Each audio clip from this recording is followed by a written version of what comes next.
Welcome to I Heart Geek.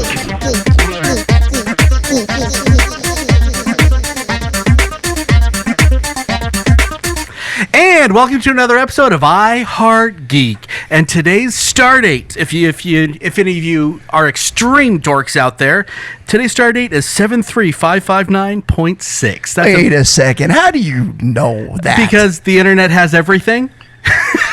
I have no idea how the math works. No, I mean, how did he know that? What is? I guess he's kind of the captain. No, he's the captain, but I mean, is there like a website or something out there where you could determine what we found out? We found out there's like 9 of them before we even started recording. There's a website, there's apps. There's a lot of apps. God, there's a lot of nerds. That's okay. I'm happy about that. Sitting at this table. If it wasn't for the geeks, we wouldn't have a show. Very true. We have a fun episode today. We're doing the psychology of Starfleet captains. We're gonna talk about your favorites, I guess, towards the end, and some of the lesser known ones. I think we'll see. Just the ones. I think we're gonna talk about all of them, or try to. We're gonna try to. Yeah. Good luck. There's so much to the Star Trek lore that I am literally going to kind of be sitting back and letting y'all just do what you do. So I'm Dub, and I'll be sitting back and listening. You're in the captain's chair. You're the captain's chair. Okay, well then I'm saying engage. Make it so. I'm Miss Geeky Page. I'm the communications officer. Oh, do you have that thing in your ear? I am. You kind of do actually right now. I'm Lieutenant Uhura. For today, I am the Black Geek, and I think I shall be dubbed as number 1. Yeah. I'll let you have that today. First Officer Carl. I'm Blythe, and I'm the tech guy, so I guess that makes me the Scotty? Maybe That works. Yeah, I work with her. Nice. I'll give her all she's got. Or the Geordie LaForge. I'm PB and Bones, and I'm only a doctor. Damn it! I knew somebody had to take that joke. It was logical for you. Okay, so I love it. What we were just talking about when we first started with the star date, Carl, can you give us like kind of a brief thing about how do you come up with that date? Okay, that's enough. Yeah. No, I'm sorry, it's not quite that brief. Okay. There was a lot of factors that go into that date. I went all over the place with that. And for that date, but I think that they used an old military style for it, moving the numbers around for it. At least that's what we were told at one point. Well, so now I'm trying to give you this. So what is this we that we're discussing? What makes you such an expert on Star Trek? He's a nerd. I am a nerd. I am a geek, and I have lived and breathed Star Trek. I'm probably the only one sitting at the table at this time that's had to wear the official Starfleet uniform and have sat in the captain's chair. Oh, you were a captain? Commands. Did you work for Star Trek Experience? I may have worked at Star Trek Experience. This is where we get the Kaj thing, you know. Yeah. Formerly known as Ensign Thomas, and then, sadly enough, I was absorbed and assembled into the Borg Collective. I may have seen Oh you man, get assembled into the you Borg borged Collective. out. You became a Borg. I was a Borg at one point. Was it fun? It was wonderful. Oh, it I sounds assimilated others Maybe with pride. Maybe for our listeners who aren't Las Vegas folks, we what should is the explain Las what Vegas the Star Trek experience? or The Star was. Trek Experience was a theme attraction that we had here in Las Vegas. We started out with 2 rides that were similar to the same. You went through a live action show with live characters, which culminated and ended with us helping you escape from the Klingons that were trying to eliminate the ancestor of Jean-Luc Picard. Later, we opened a second attraction. So you were a within there. prequel? No. Okay. No. It actually takes place right before the events of Star Trek Generations. Oh, okay. The second attraction in there was the Borg 4D attraction, which actually takes place directly after Voyager. So once Janeway makes it back from the Delta Quadrant. I saw the first show. I went to the first. I never did see the second one, but I did. You missed good, but Yeah. I do believe, don't quote me on this because I haven't looked it up in a long time, but on YouTube you can actually see the videos of the show. Now cool. since I know I've seen you on YouTube, Yeah. and I've seen Kaj on YouTube on these, so so you can full actually ones. see that. Cool. I'm now going to YouTube. right now to check this out. Well, then you're not See going to you be any guys good later. for the show. Oh, okay. All right, I'll wait. So, what's everybody's first experience with Star Trek? I watched when I was a kid. I passively, I guess, watched the original Star Trek with Kirk, but I didn't really get a big interest in it till Star Trek: The Next Generation. I mean, the first episode, I was there. I was in for like the first 2 seasons, I think. That's my start on Star Trek. So let's go around the table. Where was your start? My first Star Trek experience was probably watching the original TV show when it was on reruns, and I think it was on Nick at Night, with my cousins. When Nice. we would, because I used to spend summers back in Ohio with my cousins, and we would watch Star Trek. Well, PB, thank God you're here. You're not going to make me feel like the old one at the table because mine is the original Star Trek. I remember watching it right after Dodgers games out here. I want to say probably in my youth where I got hooked the most would have been The Undiscovered Country. It was, so good. even though it was the last of the original crew, it was such an up and ante. I mean, it still doesn't compare to the Wrath of Khan by any steps. Yeah, I know that one. But I grew up on Star Trek. All I really remember knowing. Nice. Those even numbers movies are the better of the series. Why is that? To a I degree. don't know. We'll talk about it later, I'm Yeah, sure. okay. That's a different show, sir. My first memory of Star It's Trek Discovery that just came on. Voyager. was The Next Generation. With my grandfather used to watch it. So I remember being really little and him having it on the TV when I would go over and visit him. But my actual experience with watching it is the original series, but on Netflix. I used to have it on and watch it when I would be gaming and stuff like that. Nice. Yeah. Oh, okay. Carl. So it's cool, buddy. Ready? Okay. So when I was a wee lad, my parents bought me a Christmas present, and it was the old Star Trek bridge with the Meagle one? with the one where you spun the transporter. Oh, yes. You remember that? Yes, I do. I remember that. I So think they- my cousin had that. Right. So they bought me that, and I'm like, "What is this? Who are these people? What is this all about?" And they're like, "Well, it's from a show. Need to watch Would the you show." like to see the show?" And I'm like, "Yes." And I was hooked on the original Star Trek in syndication by then. Yeah. On Channel 3, I think. I want to say here in Vegas. But No, it was Fox 5. Fox 5 was 5? Yeah, it was Okay, 5. Yes, you're right. You're correct. So, yeah, hooked on that. Hooked on the original Star Trek. Obsessively. And then for a while, Star Wars absolutely kind of took over and dominated the sci-fi thing in my mind for a while. And I was that kid that used to argue Star Trek over Star Wars all the time. Right. No, I always still appreciated it. It's just the obsession thing. But when The Wrath of Khan came out, and then you want to talk about what I consider the best trilogy was 2, 3, and 4. That was a wonderful full story arc. My interest in Star Trek completely resumed. And really never left all through the Next Generation. I didn't get much of Deep Space Nine. I don't remember why, but when Voyager came out, I got into that for a while. And that it's always there. There's still some of the shows I haven't seen. Mm-hmm. But you can't. But yeah, but no, you So can. many. Oh, yeah. Yeah. They're all, Yeah, they're all out available. there. Well, it's Yeah. kind of like watching the Star Wars universe. There's just so much. Yeah. Yeah, no, I want to actually see all the fill-in, the gaps that I'm missing in the history. What's a TV channel? Oh, jeez. Shut up. You used boys. to have to get up and walk over, and you turn this thing that was looked a- kind of like it was an a oven, dial. like kind of like an oven dial, but it clicked. Oh, it did click. I There were forgot two- about that. And if you were lucky, you had 2 dials. And you'd go to the U on top, and then you spin the other dial. Get, get that all channel sounds 14. like nonsense. Those are the later. I just remember when our dial broke, we had to stick a piece of paper in there. I to try to remember fix it. that happened to everybody. So you Yeah. had the little spinner underneath. Never happened. Wow. Shut up. Now, Dub, before we go in to all this, one of the things because I know we're not going to touch on it through this, one that I do employ our listeners to go back and watch at some point, take it with the time that it came out, is to watch the Star Trek animated series. Oh yeah, I saw one episode. I saw the whole thing. Once I you remember go, that. if you go back and watch it now, knowing what you know about Star Trek, you will really appreciate it.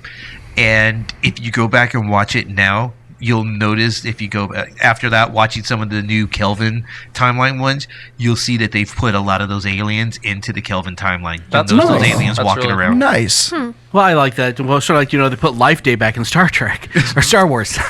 I'm sorry. So just to clarify, Kelvin is the Chris Pine timeline. It is. Should we Okay. call it Hey, before we do this, Abrams let's do this timeline? first. Let's discuss kind of the fictional history of Star Trek and kind of how it splits off and the different timelines and so forth. From the mind of Gene Roddenberry. Yeah, who wasn't a very nice person. I've seen too many documentaries and it ruined Star Trek. Don't watch for me. Don't watch those Don't watch documentaries. documentaries. Please don't. Especially on Roddenberry. You don't He want to is know not a good you don't want to person. know the real deal with your creative heroes. You don't want to 'cause, see how the sausage was made. Nope. Not at all. Exactly. So, Roddenberry created a universe. a vision of sort of a somewhat utopian. I can't really call it that because there's a lot of chaotic elements in it, but an attempt at a utopian system in the United Federation. I would say that's an attempt. I would say it was an attempt to unify the planets of the galaxy. Okay. Right. And with adding in exploration. So think of it as a new way of going back, sci-fi Indiana Jones, if you would. Okay, now before kind of, yeah, that's a good analogy. Yeah, let's bookmark that for a second. Let's discuss actually the TV shows that came with that.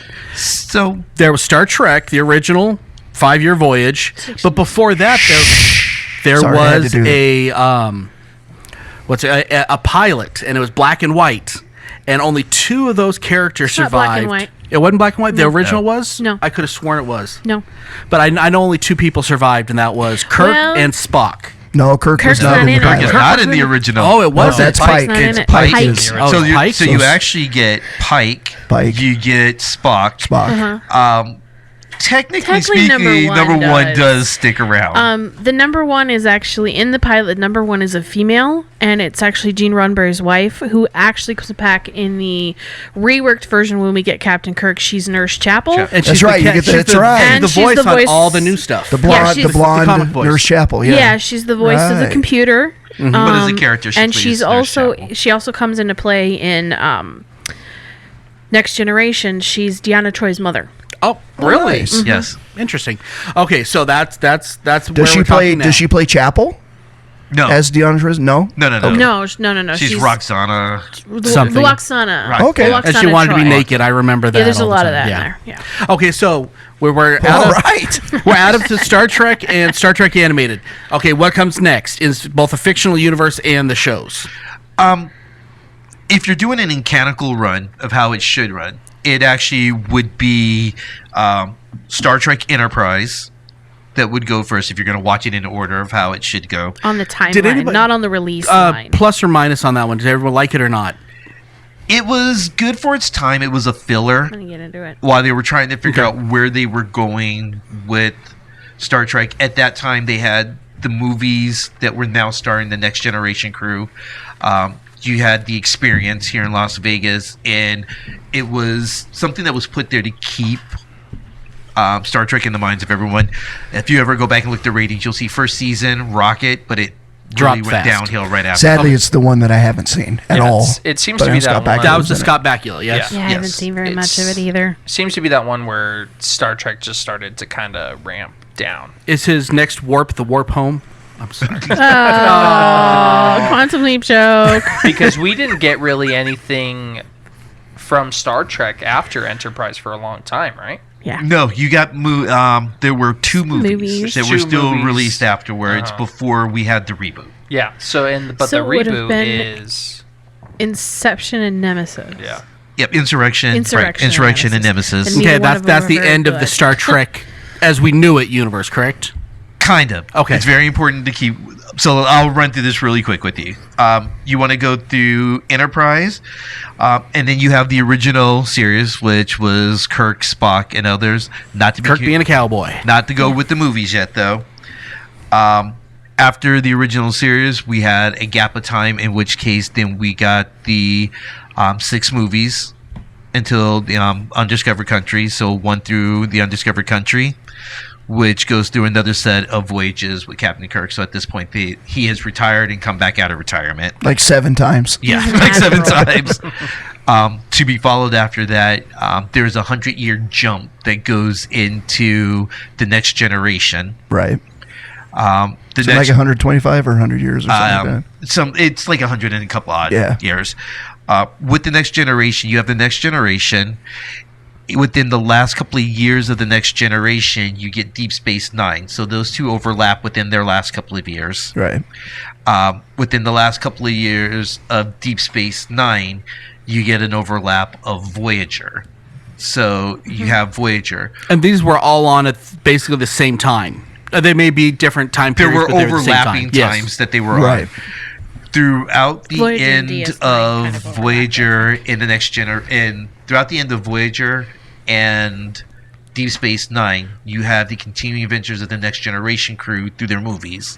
The real renaissance of Star Trek. Yeah, it TV really was. That was the Next Generation through Voyager. Absolutely. That actual time spot is the renaissance of it. Yeah. In which case, you go through the timeline of Star Trek Generations through Star Trek Nemesis.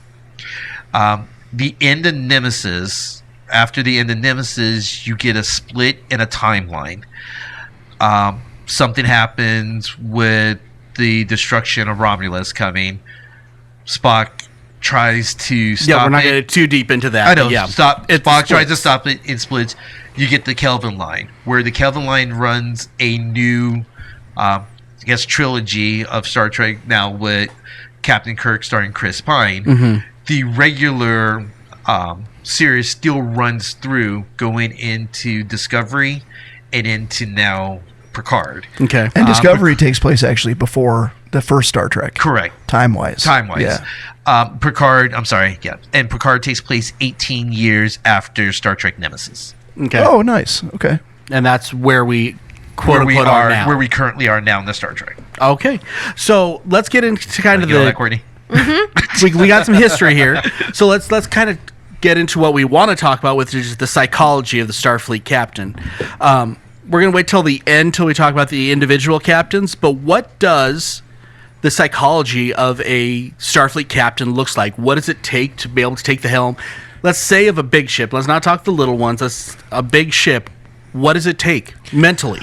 Well, okay. I'd like to open this up because when you think about the tremendous amount of pressure that falls on a Starfleet commander, captain, I mean, if the Kobayashi Maru is one of the standardized tests to become captain, you know that this job is going to be difficult. Okay, And now most people don't know what the Kobayashi Maru is. I know there's a lot of Star Trek people that are going to be yelling at us for stuff we're missing. However, at least 3/4 of our audience don't know what we're talking about with some of the stuff. So let's go back a step. What is the Kobayashi Maru? We hear about that all the time, The unwinnable, the no-win scenario. except Kirk. Which has been Kirk won. That someone won by cheating. Is it really cheating though? He found a way to win. Yep. He did. No, but the Kobayashi Maru is a no-win scenario that Captain Kirk famously did win. It's something they go through in the academy. Right. Yes. And of course, that was the moral lesson of Star Trek 2 and 3. But anyway, so becoming a Starfleet captain, I mean, you get the weight of the world on your shoulders in these 2 words, Carl. 3 words. The Prime Directive. Which I would say, first thing I would say will make you a good captain is have no home attachment.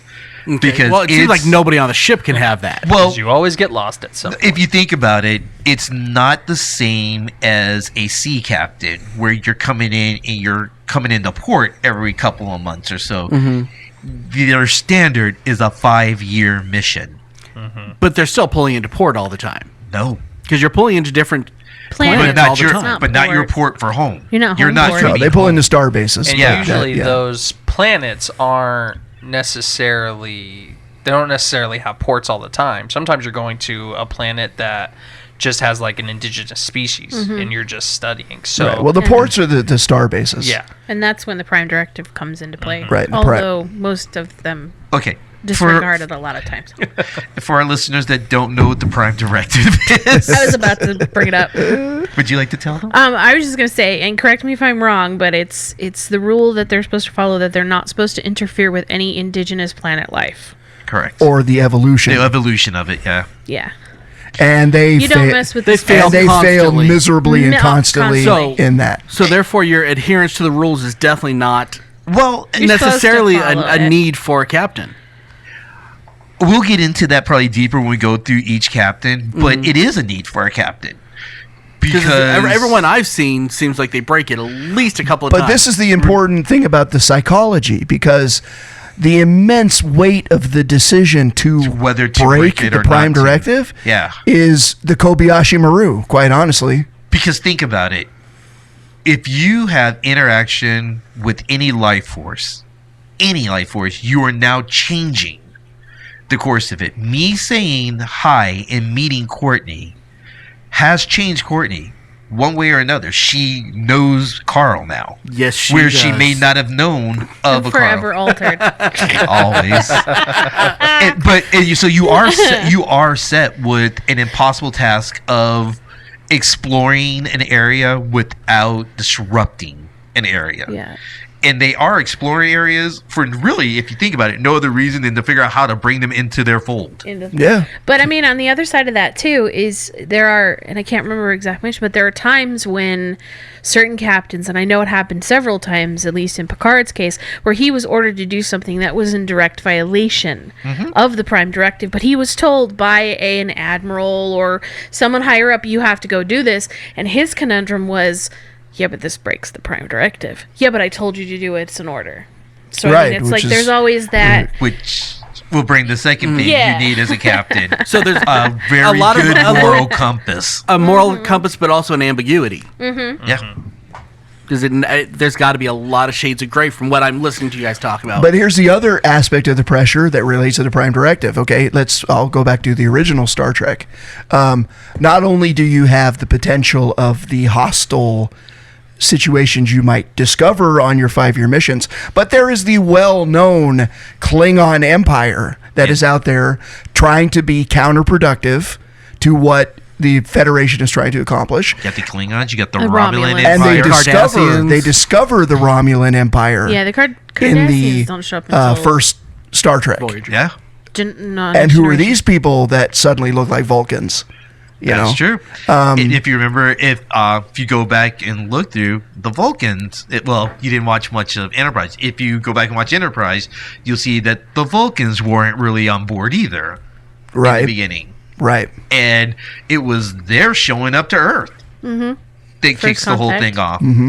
So they didn't have a Prime Directive, and with their warp core technology. Exactly. They meet these annoying humans. right. Dagnabbit. Okay, so what else are we looking at to basically just to be able to make it up to that Okay, chair? so What you're else gonna are we sit. You're gonna sit on that chair. You've already got a don't interfere with the evolution of the planet, looking at? Unless you feel it's better. unless you know, which is impossible. You know that there Or are you can Klingons, order. Romulans, and eventually other Races. races Cardassians and, and the Borgs empires out maybe there later on. that are out to be counterproductive to the main goal of the Federation, which is to explore and bring systems and people and planets into the fold. Yep. You got to have a good sense of how to be diplomatic because at the end of the day, you are going to come across a lot of species, and it really becomes your job to become the ambassador, not just of the planet Earth, but the United Federation of Planets. I would have to say that, at least from my belief with the captain, you do need to have a smudge of an ego. You have to have almost a god complex. No. I wouldn't- No, I don't know. because Maybe you with need, Kirk. when you have a god complex, But I then don't- you I tend would not argue to other ones listen to don't. your And if you have a god complex, you're going to mess the Prime Directive up all the time. and you Yeah. don't listen to your crew. And one of the things that is paramount as a captain is being able to listen to and trust your crew to do Right, what they because do. those 300 to 900,000 whatever people are your family for that Yeah. spread of years, and you are in charge of their well-being and the efficiency of how they operate together. Man, being a captain doesn't sound fun. Yeah. I'm serious. It's crazy.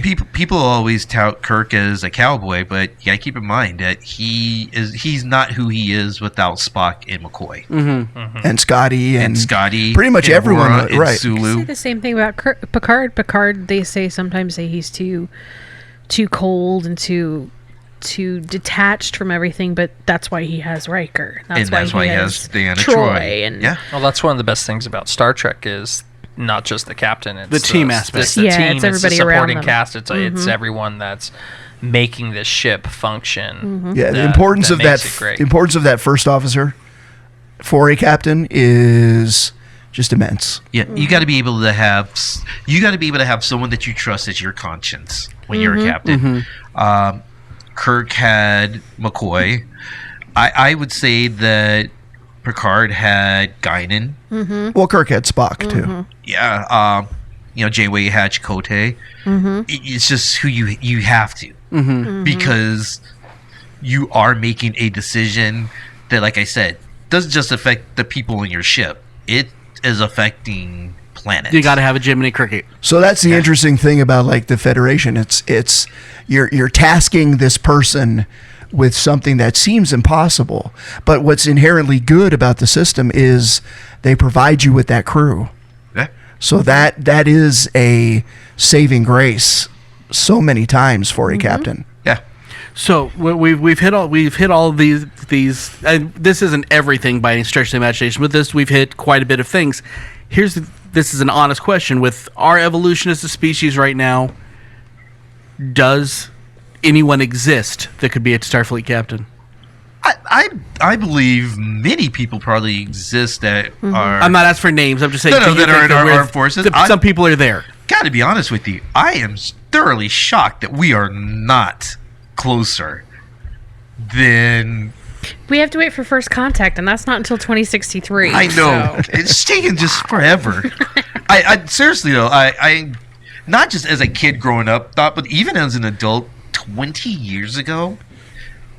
If you would have asked me 20 years ago whether or not we were moving closer and closer towards this, I would have said yes. I would have said we were beyond exploring Mars and stuff like that, and we were looking way further. I really thought we would have been further than we Yeah, are. the problem is we need first contact because what we're moving closer and closer to is idiocracy. This is true. Unfortunately. See, I would have to disagree with that though, because you have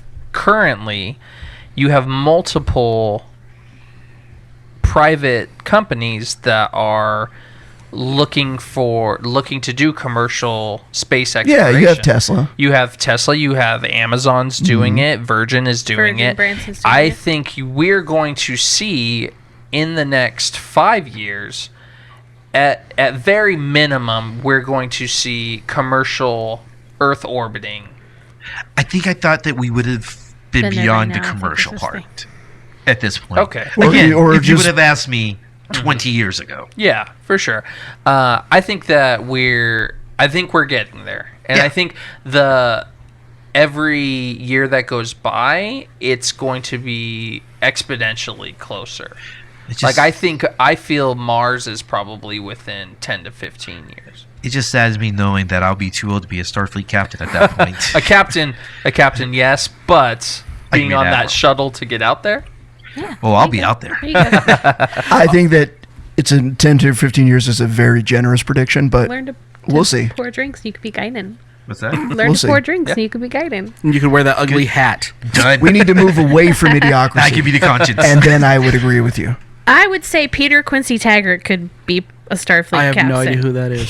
He's the captain of the Galaxy Quest. Oh, I can't believe none of you dorks got it. knew who Thank that you, was. Carl. Thank you. wow. I had to lighten the mood a little. Okay, because there's a ton of stuff that I want to talk about on the back half. We're going to cut off here and we're going to do our listener feedback real quick. Oh, listeners. And now, let's see what all of our geek rock stars have to say.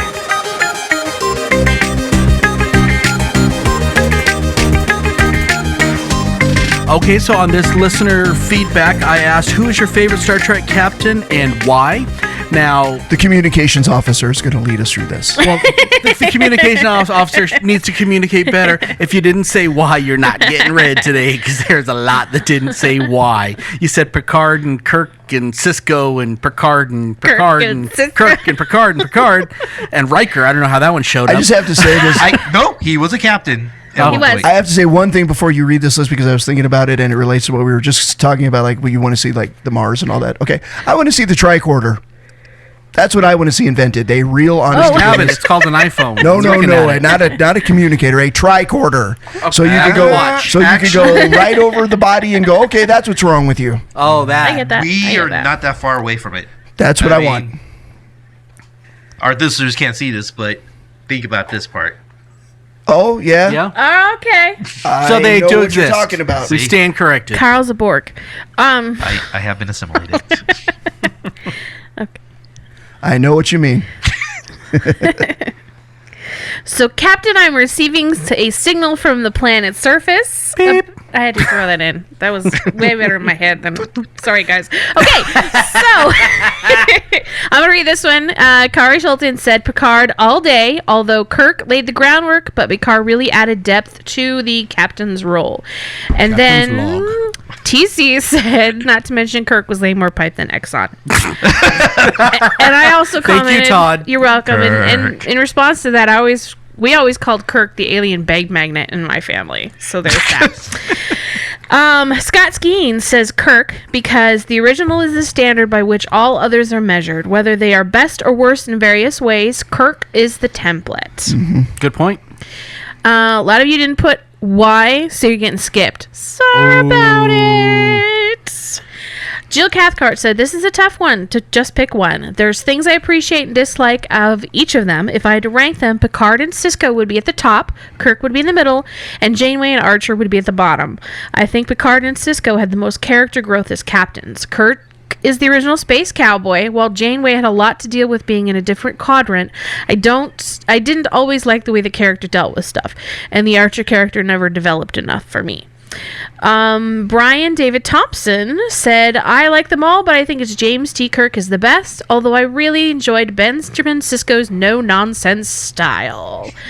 Daniel Houston said, Picard has been my favorite. His stoicism, wisdom, charisma, and intellect are just few of the many traits that make him such an amazing leader. He's able to build bridges where it seems futile. Resistance is futile. Sorry, I'm going to be like this the whole time. Wow. Sorry. He's diplomatic. He's diplomatic, but also cunning, so he can get the crew out of a dangerous situation while outsmarting the adversary. He's certainly someone I would follow without question. John Tremble, who is a new person on our page, and we like all your fun input, John. I've noticed you've been on there a lot. Finally, I have an answer. When I feel retro and perhaps angry, I go for Kirk. When I feel in control, Picard. There, geeky piece is my answer. And I went to school with him. Nice guy. and Christina Belden, of course. When am I not? She wrote this. This is not me saying this. She goes, when am I not controversial? I love Star Trek and TV-wise Picard all the way. Movies, however, she says Chris Pine's Kirk. I love the depth he brought to the character and the twist on the storyline without being a droll retelling of the same story. And I really appreciate the picture of Chris Pine winking at me as I'm reading these, Christina. Thank you. That's why she read it. Pretty much. And that's our listener feedback. Yeah. Thank you all for feedbacking. Yeah, we have to start getting a little more strict on the Feedbagging? Oh, feedbacking. Feedbacking. I got you. Okay. That's what we do when the show's over. Yeah, right.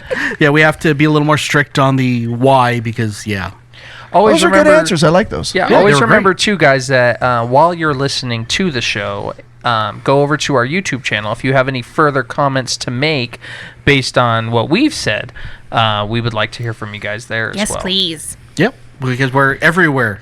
Except don't talk about our outfits. Beyond that, say whatever you want. You can Well- totally talk about my outfits. Just don't talk about my hair. You can talk about my last outfit on my last commercial was pretty pimp looking with the suit. I would look good. You were on a mission from You were God. on a mission from If God. I would have had the tattoos on my fingers, I would have been there.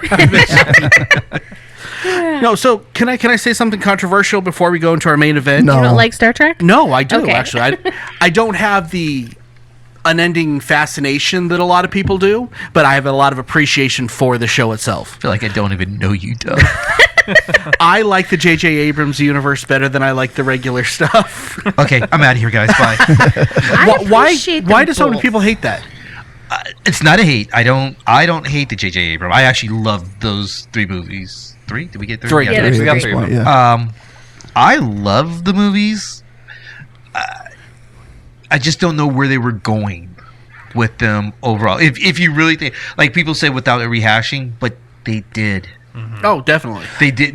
They went back and exactly rehashed the. Sorta, yeah. No, the first movie is. I mean, we got the origin of Kirk, so that's not overly a rehashing.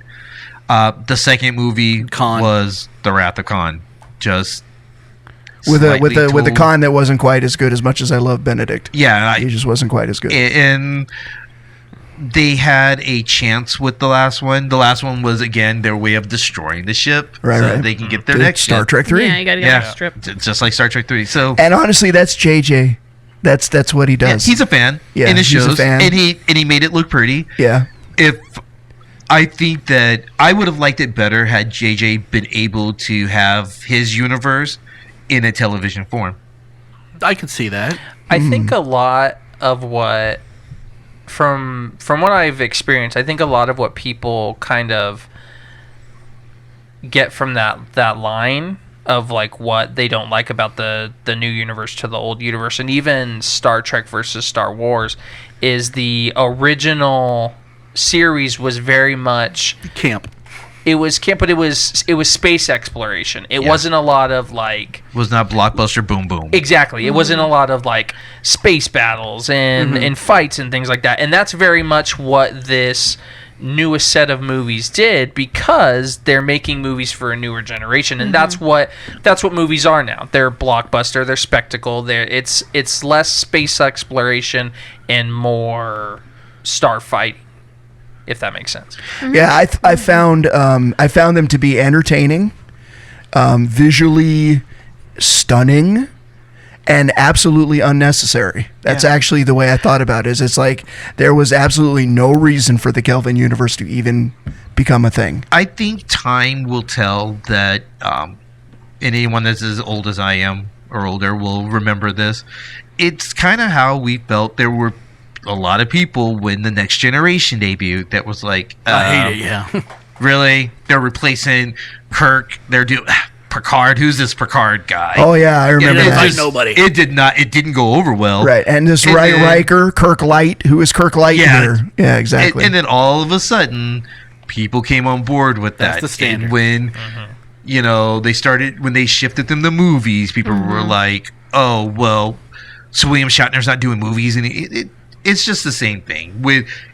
And later in time, we'll be like, "What do you mean you didn't like the J.J. Abrams one?" The only difference, though, is that I think that the Next Generation was absolutely relevant. I mean, it was a new story of its time. with new characters, and yeah, they came out up against the old crew, and it's like, who is this captain? He looks nothing like Kirk, acts nothing like Kirk. Who are these people? a new ship, You know, new captain. the ship was cool from More the get go, ladies. but everything More else was lady kind crew of like, members. who are these people? But at least it was new. But you also got to remember too, the Next Generation came out. There was a new Star Trek movie in the theater. Yeah. The Undiscovered Country Yeah. was in the theater when Right. it came out. Well, you know. and they needed something to move forward from Undiscovered Country, because of, I think it's by far one of the best Star Trek movies that's been created is Undiscovered Country. That's just a personal opinion. Don't Good fight movie. me on it. No, I like it. It's very It's good. good. Yeah, We'll And I not mean- talk about 5, and then they everything's fine. Right, we won't talk about 5. But they needed something to kind of to move the universe forward after that, because there is kind of a finality to Undiscovered Country. I would argue about the J.J. Abrams Star Trek films. They're not made for us.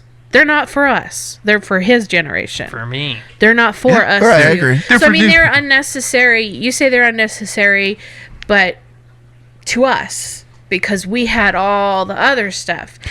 My I think it's more of my a hypothetical case to of- you though would be, would it have been better if J.J. Abrams would have done a new Star Trek, either in film or in television, like Carl suggested, with brand new characters for Blythe's generation. No, because that's Would've been I the think same. because the That's characters Discovery. are iconic. I think that the characters are That's- iconic and they wanted to keep. Yeah. the- And I think it's like that. That's Discovery.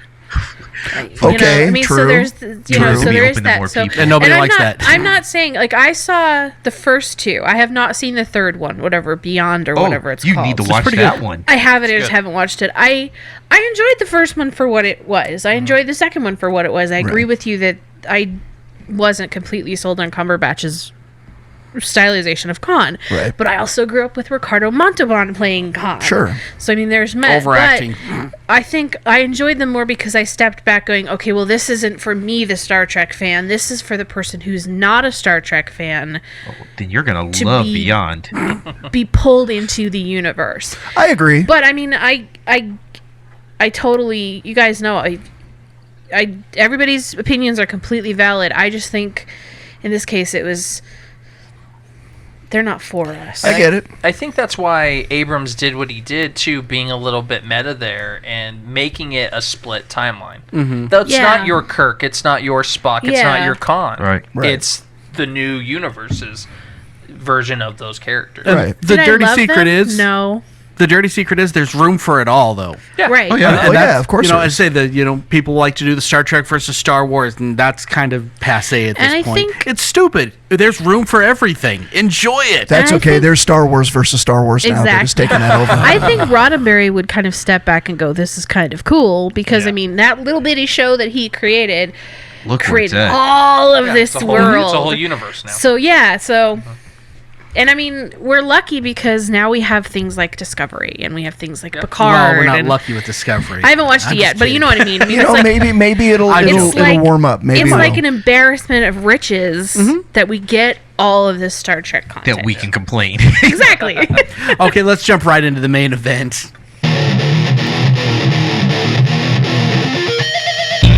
Now it's time for the main event.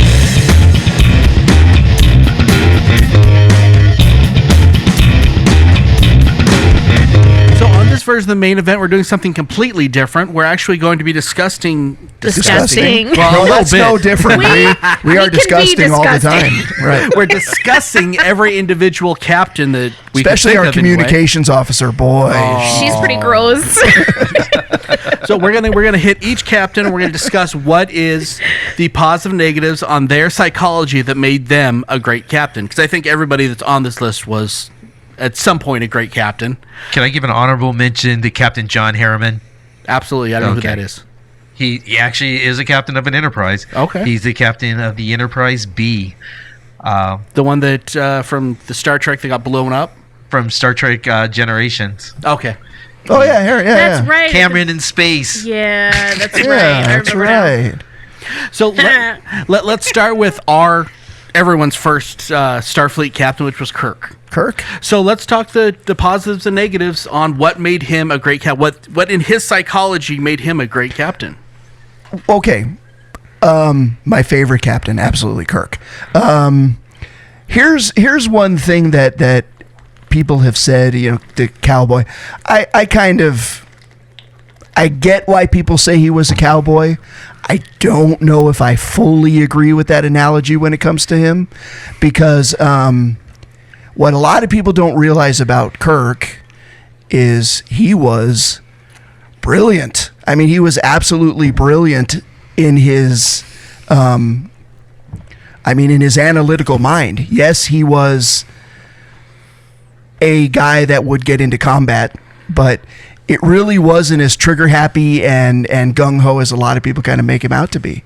That's true.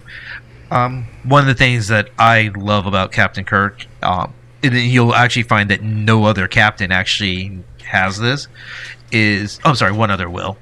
Captain Kirk is one of the few captains that actually know the ins and outs and the full workings of his ship.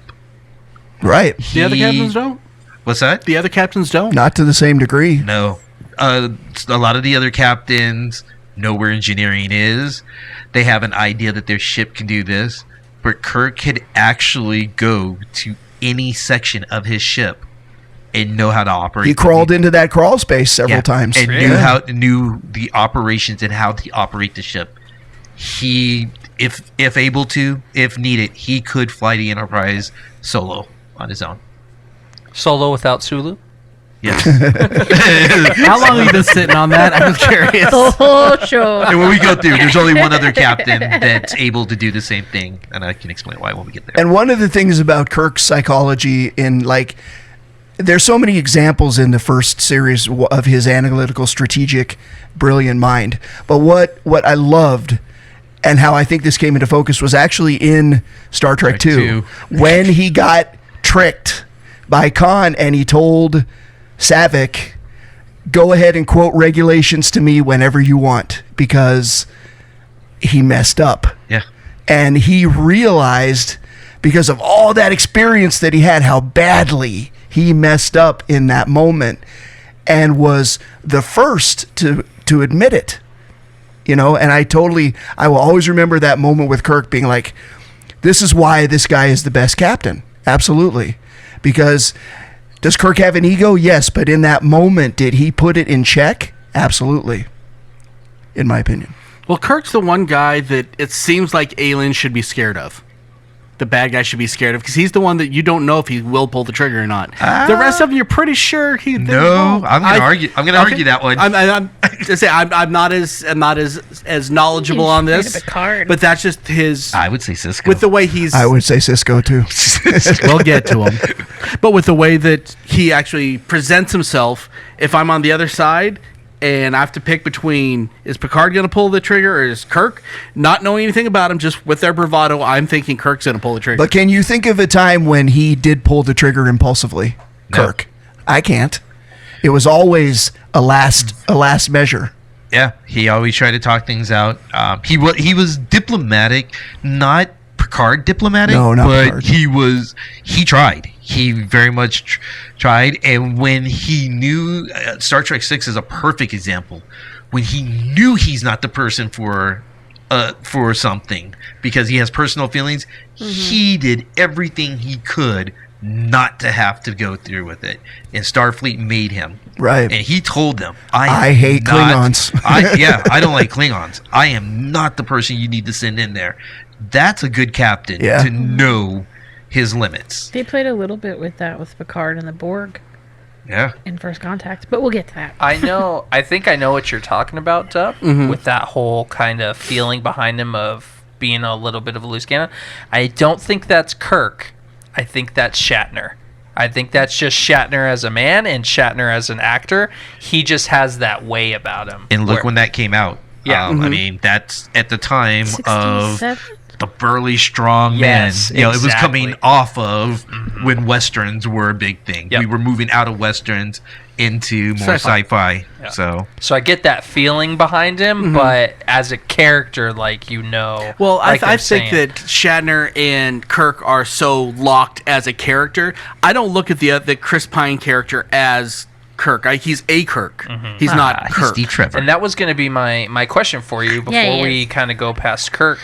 How do you feel that they did with the? Do you see them as two different Kirks, or I see it as two different ones. So it's The best moment for me with Chris Pine in the new one was when the guys at the bar with Uhura there, and they all thought he was just a dumb hick. Yeah. And then he ended up telling that impossible math problem answer. Yeah. And I was like, okay, I can get behind this guy Yeah. as Kirk, because Kirk is not stupid. He's not just a stupid gunslinger. He is a brilliant strategist. He didn't follow through with Pine as best as he should after that all the time, but in that moment I was like, okay, I could get behind this guy as Kirk. So he has windows of pieces where he kind of shows up. he has windows Yeah. of Shatner. Yeah. All right.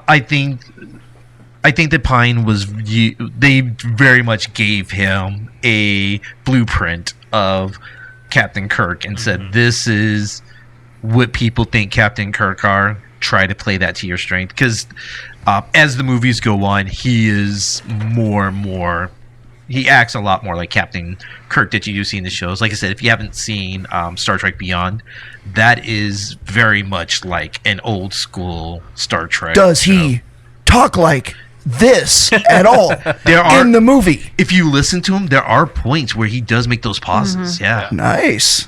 I'm impressed. Okay, unfortunately, we're going to have to move on, and let's go to Picard. Carl, start this one off. One of the things that he's stoic. There's a regal about Picard that is not with any of the other captains. He was make sure I'm right on it. He is the oldest captain. I think so, yeah. It shows. It shows that he has experience. He is one that they played up to the fact that he was an experienced Starfleet officer. He wasn't like Kirk, who shot through the ranks very quickly. They showed that he was on the Stargazer. He had gone through some things, and that's, he is where he is. So I think that's one of the great aspects about Captain Picard. We went from Iowa, born and raised farm boy, to English cultured.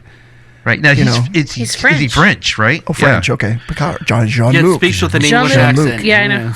Jean-Luc Picard. To European cultured. Right. And I remember that first season and these guys, and I was like, I'm like, that's the guy from Excalibur, and Dune. I remember him, but it's like, I was not on board with that crew. Not so much Picard. I just didn't have a picture. But Riker absolutely drove me nuts. I'm like, Kirk light. That's how I thought about him. I'm like, I loved every character. You don't have a Kirk in Picard, so you make a Kirk light in Riker. And Spock, I was robot bugged out with Data. Yeah, Spock robot and all these things. No, I and then Data. everybody, and then I liked Worf. I thought, a Klingon on the Brit. That's kind of a cool idea. But everybody was like, they had it's great that eventually they had so much personality, but it's almost like they were presented with too much personality at first. That was such mimicry. Well, it felt like the crew and the captain, to a degree, is there were more people in the Next Generation, and it seems like they had to have more people with personalities to equal the personalities in the smaller group. Yeah. This came out when I was 11 years old. As an 11-year-old, that was perfect. There was something for everybody, and I recognized that as an 11-year-old. There was parts of different people that I could connect with every single one. So I'm glad they had bigger than life personalities. I did grow to absolutely love Picard, though. Oh yeah, so did I. He became my second favorite captain easily. I can see why they would have so many similar personalities between the two generations, though, just because so much time had passed from when that original series came out to Next Generation. I'm sure when they were thinking of a way to revitalize the franchise, they were like, we need a Kirk character. We need a Spock character. The showrunner in that first thing was Rick Baker? Was it? Yes. Okay. And Roddenberry was still alive when it came out, but not for long after that, right? Most of it, I No, thought. he was For around Generation? for a good. I think almost all of it. No. Was he? I'd say maybe 3 or 4 seasons. Okay, right. But a lot of credit to Rick Baker for making that show amazing. I mean, it really did become something far beyond what that first series ever could dream of in a lot of ways, in my opinion. I was 9. So, in all actuality, Picard is my captain. Yeah, I grew up watching. I watched. Captain, your captain. Yeah, I mean, he really is. Everyone's got their own doctor. Everyone's got their own captain. Yeah, I mean, Picard was my captain. Yes, I'd seen Kirk and I'd seen the originals and I enjoyed them, but I wasn't, because they were reruns and I was a kid. It wasn't the same. But I remember came on Thursday nights, and it was. We're all going to sit down and we're going to watch Star Trek. Even my dad, who was he doesn't like any of those kind of shows, would sit down and watch Star Trek with us, and we would not watch Next Generation because there was just so much to it. And I also remember being really excited about, you talk about there's more cast members, there's more characters in Next Gen than there was in the original. But for me, that was a really great thing because I looked at Deanna Troi and there was somebody on the bridge that looked like me. Mm-hmm. That was the first time that somebody was on the bridge of a starship, of a Starfleet starship that looked like me. Right. And the head doctor was also a woman. So it's like, okay, this is very, very cool. So for Talking about 10-year-old the first me, Doctor, 9, Lasky? 10-year-old... Yeah, no. Crusher. Dr. Crusher. Yeah, Beverly. but for me, looking up there and seeing Deanna Troi, Marina Satiris, going, okay, this is very cool. She looks like me. But the captain listens to her. You know, because it was always... He listened to his crew, everything they had to say. She wasn't just some incidental character. So, I mean, that was the important part of Next Gen and Picard for me. So something I'm noticing about this conversation versus when we were talking about Kirk, we're talking about the psychology of being Picard, but his psychology seems to be a lot more tied to everybody else. Kirk is tied to Kirk. Yes, the other ones make a difference. Well, Kirk had Spock, And McCoy. McCoy, and to a degree Scotty, A Yeah. little bit of Sulu. A little But bit. it's different. but not a whole lot. Not a lot of Sulu Chekhov. Not a lot of Sulu But they Chekhov. were not Really part of just his psychology. Spock, like Bones, the other ones and Scotty to a degree. But Picard had a lot more really close people. Picard is Crusher. what I equate to a old British captain. Like if you watch the Pirates of the Caribbean movies, those British captains. That's what Pirates of the what? Caribbean. Caribbean. That's when I think Picard. That's what I think he's modeled after. Perfect. Okay, let's move on to Janeway. Who wants to start on Janeway? I'll start it because I'm the girl. Oh, I figured that was going to work like that. I like Janeway. She's one of my favorite, but I have to fully admit it's because it was really nice to have a female in the role of captain because we hadn't had anything like that up until that point. Janeway, I think they started her out to kind of be like a mixture of Kirk and Picard in all actuality, because she has moments where she kind of is off the cuff and shoots from the hip like Kurt does. She's pretty cold, like But Picard. yeah, then she has moments where she's very pulled back and very cold, and she's even separated from her crew a lot of times as well. Whereas with Picard and even with Kirk, they would, okay, well, what do you think about this? And then lots of times Janeway would just kind of go off and do her own thing. And I think that's probably a good reason why she's not as popular. She was Captain Heffron in space. Kinda. Yeah, kind of. But honestly, yeah, kind of. what I did like about her, yes, she was a female captain, but she never felt like she's a female captain. Right, it was She's like, never she's shoved just a down the captain, throat. and it's just like, okay, that's natural, Yeah. and it was never like a thing. I think that was There was done never a so neon right. sign going, hey, I, guess what? I love Janeway, my third favorite captain. I like her a lot. I love her because She's my number two. when you think about the character, okay, let's talk about all the pressures of a Star Trek Plus, captain. Add on to the fact that you're zapped to the you're zapped what, 75,000 light Yeah. years away. 75. Yep. Yeah. 75-year trip home. Yeah, to With the 75 enemy.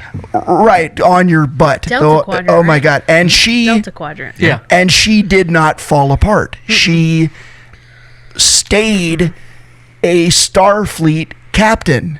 Kirk And- would not have.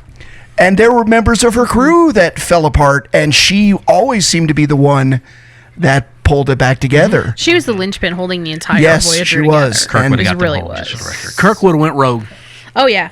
And got Heck them yeah. home. Which is truly what makes a Starfleet captain, is to be able to, like you said, go under immense types of pressure and still hold it together and hold your crew together.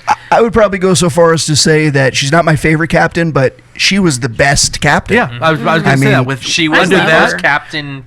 Yes. she's the psychology of what every one of these should be trying to be. Because I don't know if any of the other captains, Kirk, Picard, any of them, Cisco, any of them could have handled what happened to Voyager. But unfortunately, the way her character was, may not have been as entertaining as some of the other captains, to say the least. Right. Right. So it's if you want to look at the actual balance of it, she's the best one. But if you look at the entertainment value, she's not. Yeah. If that's making I sense. think- No, she should. I think she was. She was. She wasn't entertaining because- unentertaining, I but think she wasn't. because of her growth. You got to see growth with her, Yeah, like especially absolutely. the relationship with her and Chakotay. Absolutely. Yeah. and they Yeah. really tried to shoehorn in that. Oh, I don't think they were going for. No, No, I never got that feeling. I didn't either, but I usually miss that kind of stuff they tried to do. Other than her and the Vulcan character, what was he? Tuvok. Yeah. I think she had the weakest supporting crew. That's actually the one thing I do think about her show. Yeah. Until Jerry Ryan showed up. Until 7 of 9. Yeah, not that I had a problem with the holographic Doctor and But that's and why the, 7 and the of 9 Vulcan is still an and enduring character. I along liked with them, Janeway. but I think I had a problem with Chakotay. I thought this was is just boring. not the guy who is. This isn't even. I mean, someone worse than Riker. I'm impressed. You know. I don't think Riker they ever grew on me really eventually. got a footing on what they were trying to do with Yeah, Chakotay. with That's all. Chakotay, right? I think what you could even say, and it was something that you even kind of touched on, but it's because you She's said, pointing at me, PB&Jason. sorry, pointing at PB&Jason. PB&Jason, you had made a comment that you weren't sure that any of the other captains would have been able to do what Janeway did Right. if they were in the situation that Janeway is with the Voyager. Right. I think that actually kind of hits on something. Each captain that has been created and each crew in each scenario, they have managed to get the right actor to create the right character for that particular Captain. role that they inhabit. Okay, So I see that I completely. think you've got Janeway, and I think you're right. I don't think you could pop Picard in there. No, But I mean, you could have someone else play Janeway, but it'd have to be in the same kind of trajectory. So Mm-hmm. I think that kind of And I think each captain for each show was given great circumstances for To what they play to are. their strength. absolutely Sure. Because I think Yeah. we're going to get to the next captain there. Agreed. That Okay, yeah, we got to jump because we're running out of time. Let's hit Cisco. the guy I would not want to piss off. Oh, So- he'll get Spencer on you. what I will say about Benjamin Sisko is if you're watching Star Trek, he is the only captain that did not start out as a captain and was promoted to captain True. throughout the course of his series. And he is the only other captain, unlike Kirk, that knows the full functioning of his ship, the Defiant. And he Right. sported a it. hardcore goatee. Yep. And Really he knows the working of the Defiant because he designed his ship. Let me ask you guys this: who was a better captain for Worf, Picard or Cisco? Cisco. Oh, Cisco. Cisco. Right. He wouldn't cut him any slack. Cisco kept Worf in line, and Cisco's crew, as small as it was nice. It was he basically had a strike team. His crew was a strike team. Yeah. They went out, and again, how we said each captain had their own scenarios. He is stuck guarding a space station in space. And the Defiant was a warship. Yep, against a hostile incursion Yeah. that is coming in. He is the first line of defense for an incursion, and he has gone through the difficulties that Picard has gone through. He has gone through the Borg. He has gone through losing his family. To Picard. Yeah, to Picard. Oh, yeah. I Picard. forgot to about his that. commanding to officer. Locutus. Yeah. Doesn't want to do it anymore. Gets a space station. He pulls a space station together, gets them all in line, and then an incursion from an outside species comes in. Cardassia, right? Yeah, from the Cardassians. Because and he's the right on Jem'Hadar. the in the gym, right? But he's right on the Cardassian border, isn't he? On the with Deep border. Space Nine. Yeah. And then when we talk about pressure, add all of that with the fact that there's a race that believes he's a god. And he has to deal with that. Yeah, that and the Cisco all situations day, they baby. set him Cisco for. all day. Again, the Enjoyable right, the character. right captain for The that right scenario. very hostile position that he had to be in. Because I don't think any of the other captains Had the even Kirk. could've- And yeah. I would argue that they got the best actors to play those Oh, characters. easily. Oh, It's one of those times where being willing to pull that trigger because you know you'd have to, even Kirk would be too diplomatic for some of the situations in Deep Space Nine. And I was telling you guys I was going to give you some watching recommendations. If you want to see an episode that defines Cisco, there's an episode called For the Uniform. Okay. Find that episode, watch that episode. And they're all on Netflix and Hulu, by I the way. believe so. Right. That Next episode will Generation give you is. what you need to know about Benjamin Sisko. Nice. Nice. Okay, so we're going to pinch the last two together real quick because we are so far past You our guys time missed right it, now. but he made the movement. So, what we're gonna do, I'm gonna actually just give Carl these two real quick. He's gonna give us a quick summary of these two, and then on the comments, I want to hear what you guys think about the psychology of Archer and Pike. Archer Pike. Okay, They're the two lesser known. Yeah. we'll go with Archer first. Unfortunately, I feel like Archer was a fill-in captain while they were trying to figure out where they were going with the franchise with Star Trek. Doesn't make him any less important. He is. And this is Enterprise. This is Enterprise. Okay. Archer Bakula. is the captain that gets us out there. That if you want to place anyone as a cowboy, Archer would be that. But it's because the character was created to be the space cowboy that would lead you into why He was Kirk really is going elite. into the frontier. Yes. Yeah, I got it. Yeah. Pike, for all intents and purpose, starts You it said all. it right. Yep. Captain Pike is what started He's in the pilot. Yep. Star Trek franchise. And if you ever go back and watch it, he is, as a captain, he is what you would see coming from the old cowboys, old black and white. He is very stern, very... he is the George Reeves of space. Yep. He commands, and when he speaks, he speaks. When he knows what he needs to get done, he knows what he needs to get done. And they were able to parlay that over into the J.J. Abrams movies. That Pike is phenomenal, and it is He's very true to the original. is Pike. very true to the originals. If you want to see a good Pike, watch that first. There's J.J. three Abrams. Pikes, isn't there? Because there's a Pike in Discovery, isn't there? Yes, there is a Pike in Discovery, still getting his footing. Right, and then there was the Pike. So it's hard for me. It's the same Pike. Right, and then They're all the same They're all the person. same. oh yeah. Yeah. But I'm saying there was the actor who played Yeah. Pike in Menagerie, and the pilot. Right. You know, our real first.